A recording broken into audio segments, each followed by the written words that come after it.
You're listening to the Your Story Within podcast with Dr. Janine Bennett, a writing coach and author with 5 published books to her name and a few more in the works. Through this podcast, Dr. Bennett aims to help listeners tell their story within and shares all the industry secrets of self-publishing and book marketing. And now, here's your host, Dr. Janine Bennett. Welcome to the Your Story Within podcast. Today, I'm excited to have Evie Sparrow with me to discuss her new book, Muldoon's Minnesota Darling. Yes. I loved it. I got to tell you, I couldn't put it down. I was so excited when you agreed to be on the show to talk about it because I want everybody to hear about this book. So welcome, Evie. Thank you. All right, let's just jump right into it. I have so many questions for you. I don't know if I can get through them all, but sure. Let's start with number 1. What inspired you to write the book, and how did you develop the characters of Mick and Shauna? The inspiration found me in a way when I was writing short stories, which is the way I started writing, was through short story publications. One anthology, Heartland Treasures, wanted a story in the middle of the country, so the Heartland. And my grandfather's story popped into my head. He told me one day when he was like 98 years old, this shocking story. I had no idea it ever happened. So I wrote it. And my critique group at the time, who'd been with me about 4 years, said, "Oh my gosh, you found your lane, historical fiction." I never would have thought about it. So that's what started me on that journey. And then the rest of my family stories started me on the Muldoon series. So they're based loosely, imaginatively, somewhat accurately on my grandfather's father and his aunt, and then my grandfather himself. So I kind of cheated by discovering family story. Yeah.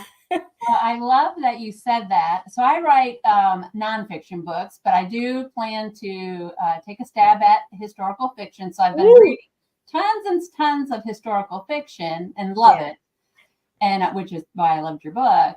But when you say family, you cheated a little bit. Yeah. I have a story in mind, and I won't go through the story, but it is based on, discovering some of your ancestry, and my husband found out through an aunt who is so big into all the history stuff.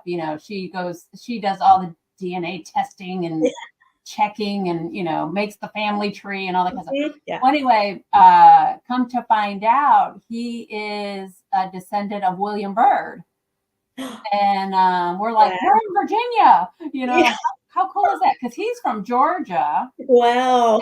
And I'm like, well, how, so in digging, through a lot of that, we're waiting to see if he's related to Charlemagne all the way back, so it's like, this is so cool to write about, Anyway, so when you said that, it made me think of that. Yeah, you're right. Family history, there's always at least 1 or 2 people that are very much into that, and they just give you a plethora of information to use, and you can choose. Someone's already gone ahead of you and looked all these things up, and then you've got a head start. Exactly.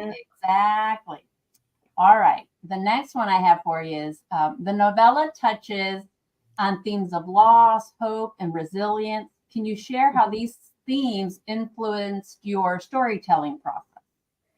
Yes, it's specifically in this novella. This was cut from my main book that's coming out in July. It was, how do I say it? I really, really loved this part of Mick's story, Mick Muldoon, the main character, but it was a shorter time of his life. It was about 9 to 10 years of his life. It's not the main part of the book. So a Revell agent at a conference told me to cut that out, keep it, and use it somewhere else. So it ended up becoming a longer story, not a whole lot, because it's novella, as a standalone. And I'm really happy she told me that, because I got to focus on Mick and Shauna more in this book. The last book I kind of had to skim through when it was part of another book. It didn't really do it justice. Gotcha. I admit I still have to read the others. Yeah, they're coming out, so you're not late. Okay, all right. Yeah. So I'm like, wait a minute, I think I missed something. Yeah, Okay, no. Woo. all right. Yeah, this was the first. Okay, good. I really thought I missed something because I love your writing. I love it. And I Thank don't want you. to miss it. Thank All you.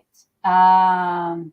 So the book is set with a backdrop of immigration America. Mhm. How did you research and incorporate historical elements into the narrative? Now, you did share a little bit that, you cheated, family, Right. Yeah. but what other research did you do? Well, let's see. I've been to Ireland 3 times. I knew a lot about where my family was from. So it was County Kerry, this portion of our family. So when I've gone to Kerry, I've just sort of immersed myself in there and their culture, and it's more modern, yeah, but it's still Ireland has ancient culture. So you can still discover it everywhere you go. So beginning there, I began the next book, Muldoon's Misfortunes, starts in Ireland. This one, Muldoon's Minnesota Darling, he's already here. And then I have book 2 where it also starts in Ireland and then ends up here. So I had to at least include some of that for the immigration story to work, because if you don't really understand or grasp that he's an immigrant, you won't wonder why he doesn't know certain things or why something is really intriguing to him, because he didn't live it. He's not heard it. He wasn't in our culture.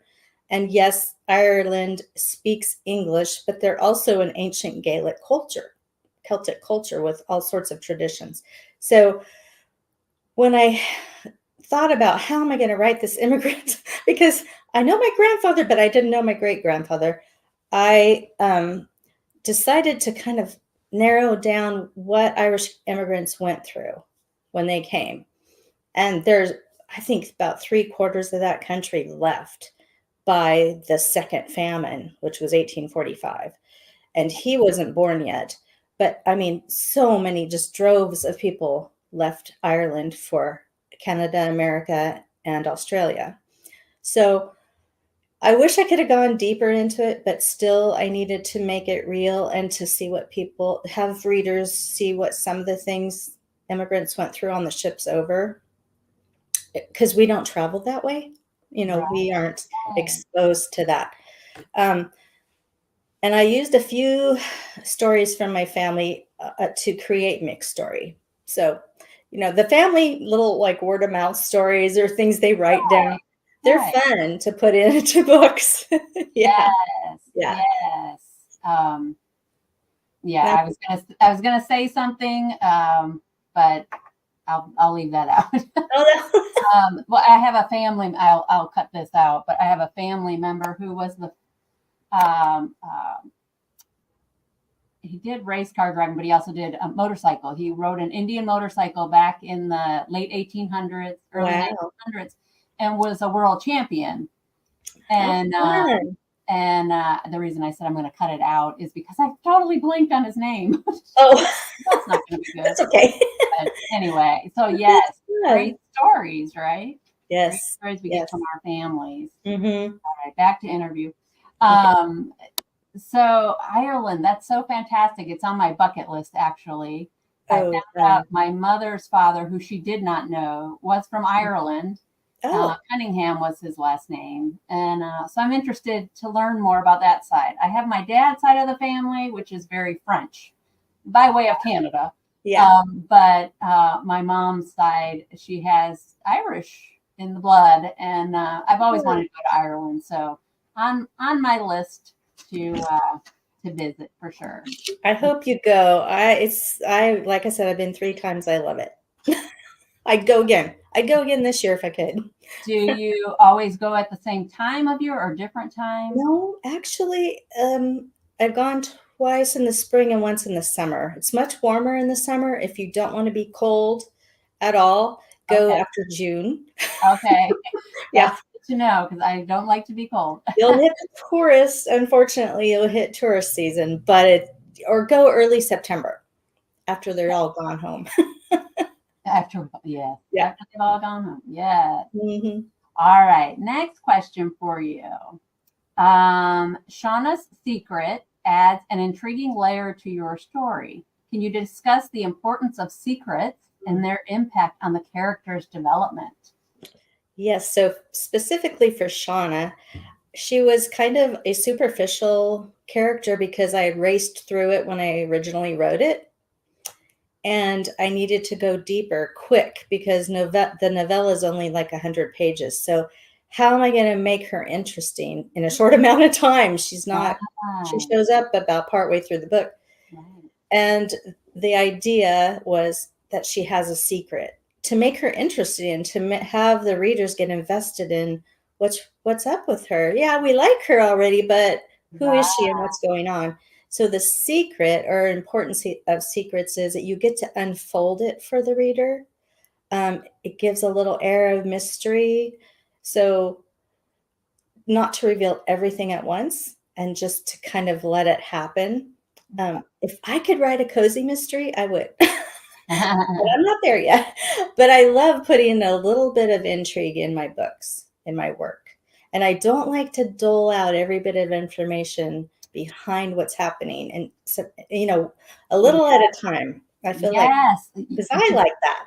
Yeah. Right. Me too. And I think that's probably why I gravitated to you as an author. Reading your book, I want to read more because I love the way you did write. You like you said, you let it unfold little by little instead of, I've seen some authors, here's the big reveal and then you're like, well, okay, it kind of goes flat a little bit because now okay, it's out there, now what? Yeah. And I like that you revealed it slowly. It had me wondering, like, Well, thank you. I appreciate the feedback because you're never really sure if you're doing it well enough that readers will follow you or enjoy it. Yeah, until someone says. Yeah, absolutely. Yeah. I completely get that. Thank you. All right. So the novella serves as a prelude to Muldoon's Misfortune series, as you mentioned. Mm-hmm. What can readers expect from future installments? I know you kind of shared a little bit. So how does this book set the stage? So are we going back to the past in the other books?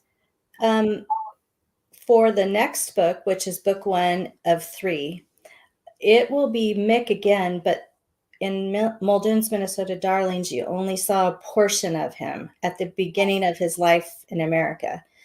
With the book, you'll see everything from before he left all the way through all of his life to an older age. I think he's 84 at the end of the book. So it's kind of a saga of his life, but he was somebody who really started life late with a family because, as you alluded, he kept losing families to illness and things.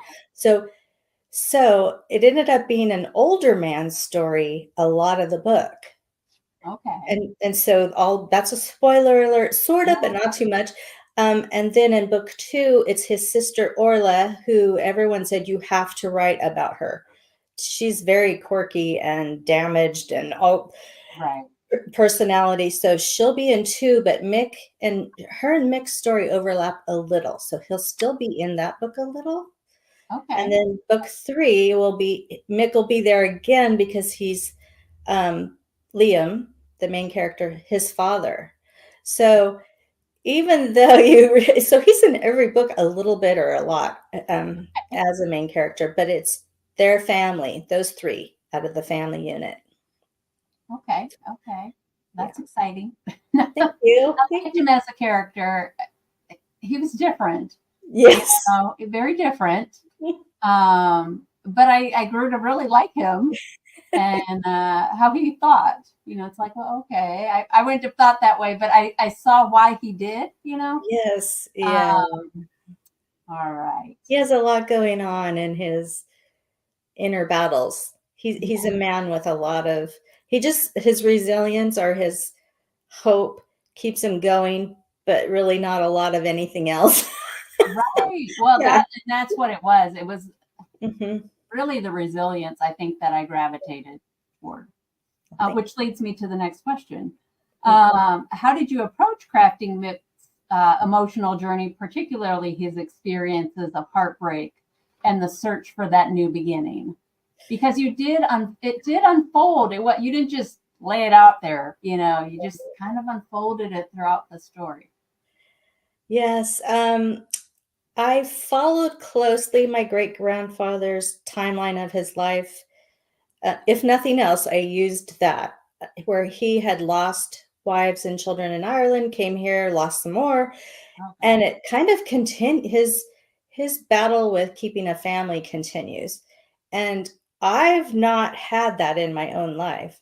But when I started writing Muldoon's Misfortunes, that's coming up in July, my mother had just passed. And so I was able to write about his grief in a totally different way than if I had started that story a few years before. Like my own emotions, I was able to pour that into the book. And that's why they say write what you know, I think.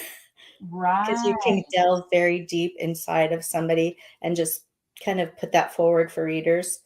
Yes. Yeah. And so I have not suffered those types of losses that Mick did, but having just one loss is a lot in your life. Yes, he did experience a lot. And to Yeah. hear that you were kind of modeling after your grandfather's, gosh, that was a lot of loss. And I won't go into it. Read the book. Yeah, Read I the know. book. But it was a lot. And to see how resilient he was Yes. amazing to me. Yeah. Yeah. I, And to I know sort of and your grandfather, gosh. I kind of cheated on that too because I actually have letters that he wrote to my grandfather. So I was able to sense his personality through his handwriting and the way he spoke to my grandfather. And I think I have 3 letters. And that was just a treasure, actually, because it's the only thing I have personally about him other than pictures.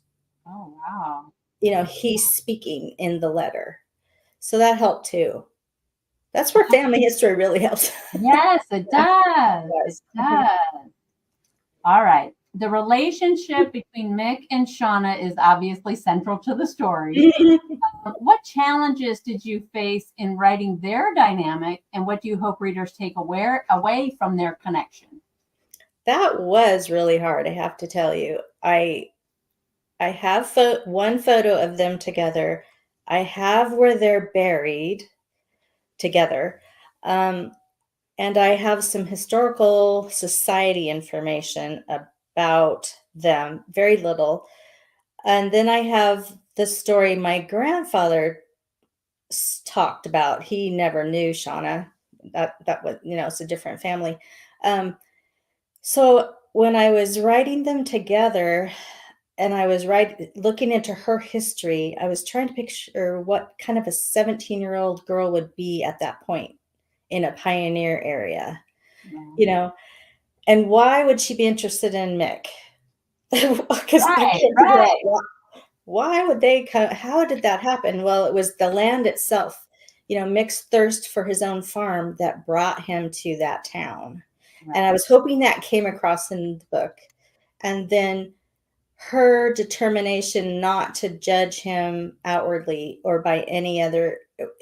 She didn't look at him the way her mother did, but her father, remember how her father reacted to him. Yes. So, yes. and there weren't that many men around at that point because they are rural. It was a rural farm community. So I did have to really work on how would that come together? What would they do? What was the culture like? How could Mick be accepted? What could he do to be accepted other than, okay, we have a new farmer in town, Mick and Ed, the brothers. Right. So right. that's where that little tweak came into the secret. The secret helped because Shauna's worst secret became Mick's redemption in her family, his family acceptance of him. So that took a lot of doing, and it had to be realistic. It couldn't be. I had to come up with something else. Readers had to believe it. Yes. I fell for it. It was good. I was like, okay, I get it. Because admittedly, I was like, why would this attractive 17-year-old be, what would she find? Exactly. But then but then as you shared, we have a visitor. My puppy. Aw. I call them puppies, like. Yeah. So when you did, yes, when he became, in a sense, the hero, in my opinion, Yeah. she definitely, now he was worthy of her. Yes, he had to do something to make that work. Yes. And also, she saw his soft inside. She saw his warm heart, because I tried to make him have that because of the letters I have. Like I said, the personal letters, I tried to make his personality, his affectionate and kind personality, soft, sweet side of him come out in that book. And you did a good job. Thank you. Oh, phew.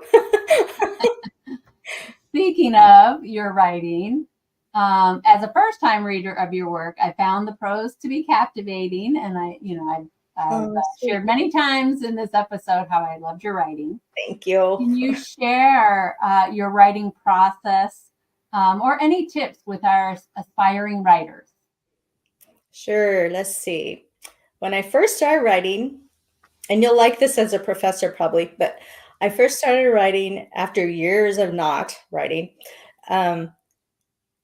My critique group would slash half my pages and say, okay, start over. No, cut that. I mean, literally, I would repeat myself, all sorts of stuff. I would do all sorts of no-nos.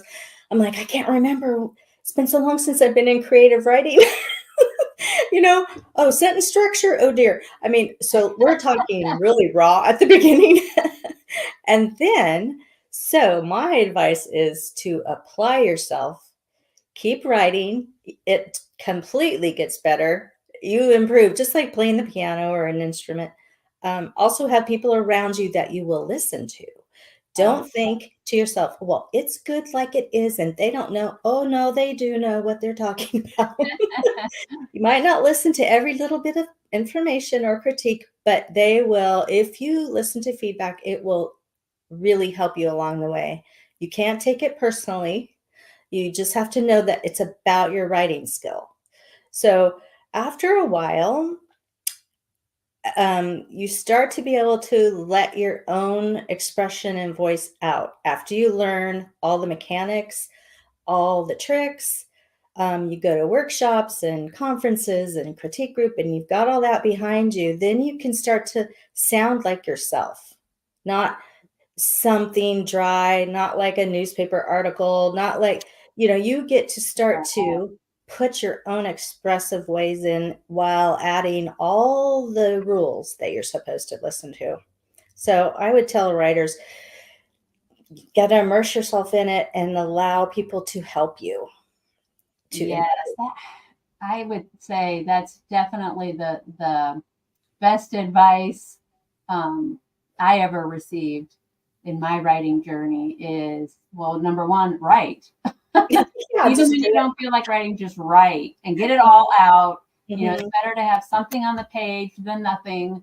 Right. My mentor writes Christian, it sounds kind of weird, but Christian crime, suspense. Oh yeah. And mystery, that kind of stuff. And that's, she always said, just get it on the page. Don't stop. Just keep. She said, you can fix everything once it's down. You can add to it. You can take away, but you can't do anything if you have a blank page. That's right. I'm like, okay. She said, and don't, because I'm, as a professor, I tend to want to fix all the mistakes as I go. I do too. And she said, don't. It's so hard not to, though. No reading right now, just write. Okay. But so hard. Right. So you are right. Learn the mechanics, learn the structure, but write. Get it out, because you gotta share it with people so you can also get their support and their feedback to help you become better as well. Yes, absolutely. All right. What hope, or what do you hope readers will remember most about Muldoon's Minnesota Darling after they finish reading it? Because I know a whole bunch of people are going to read. I know. I really hope it, as in all my work, they saw how God kept his eye on him and kept in putting things into his life, showing up even when Mick didn't recognize it. Later, he would think he would recognize it, but he wouldn't at the time. And that's how we are. In other words, keep going, keep hoping. Faith, hope, and love are the three strengths in our lives. If you're weak in one, work on the other. Like as Mick, he didn't have a lot of faith, but Shauna had more. So he was able to receive help in his faith through her. He had a lot of hope. And so he kind of gave the hope to her because it was this back and forth with them. Wherever they were strong, they tried to help the other. And we're like that all the time with everyone we love. When we see them struggling with something, we try to help the way we can. And to not give up on that, because eventually you get to the other side of something at whatever it is you're struggling with, and you'll look back and see all the ways that God was there. Yes. It's tough when you're going through situations because you just don't see it. But like you said, you can look back and say, oh, he had his hand in everything. How did I not realize it? Yeah. You know, those prayers I prayed weren't the right ones. He was doing stuff that was so much bigger, or preparing me for things I didn't even know, I needed to be prepared for, or, Yeah. Yes, Exactly. All right. We actually got through the questions. I just have one more. Okay. And you've actually already touched on them. So I was just going to say, can you tease out any upcoming projects or stories, which you just already talked about a little bit? Mm-hmm. What else can our fans look forward to with regard to your work? I'm hoping that by the third book, which is, I've got a working title called Salvaging the Muldoons, which is my grandfather's story for the most part. I'm hoping by then I'll either decide to keep going with that family, because of course there's a lot of people that Right. or another part of my family is, if this is successful and people like it, you have all the tree branches you can go off on. and just I might do that. I really like series. I really feel that the more books you have in a series, that is really important to a reader. They love that. Yes. So I'm going to try for another series after this one. Okay. Oh, that's a spoiler. Spoiler. I love it. Yeah. I love it. All right. Well, like I said, that's everything I had prepared to ask. Yeah. Is there anything else you would like to share with our readers? Any other tips or tricks? Or Having just gone on that blog tour with my book, I had not experienced that yet. And as an author, I knew reviews were important, but I cannot express how that moved my heart, was to get these reviews, whether anywhere from 3 to 5, it didn't matter so much, but to, like, when the review you wrote and others, it helped me see, oh my gosh, I hit what I wanted to, the target I was shooting for, I hit that. Because authors, it's a lot of work. And if your work isn't resounding with readers, it's really discouraging. But if at least 1 or 2 people say, oh, I loved it, then you know that you are in the right place and you just keep going, Same thing. Don't give up, be resilient. Yes, you definitely have to have thick skin, that's for sure. Yes. Because you will get some comments. Not everybody's going to like every work, and that's okay. That's why God made us all unique. Yes. And the reader reviews are really just the icing on the cake. Yeah, exactly. So readers, leave reviews for your authors, even if it's 1 sentence, one that you like. Yes. Now tell them where they can find the book. It's on Amazon and it's on Draft to Digital. Okay. Because Draft to Digital does like Barnes and Noble and Nook and Yep. Hoopla and all the others. Amazon also.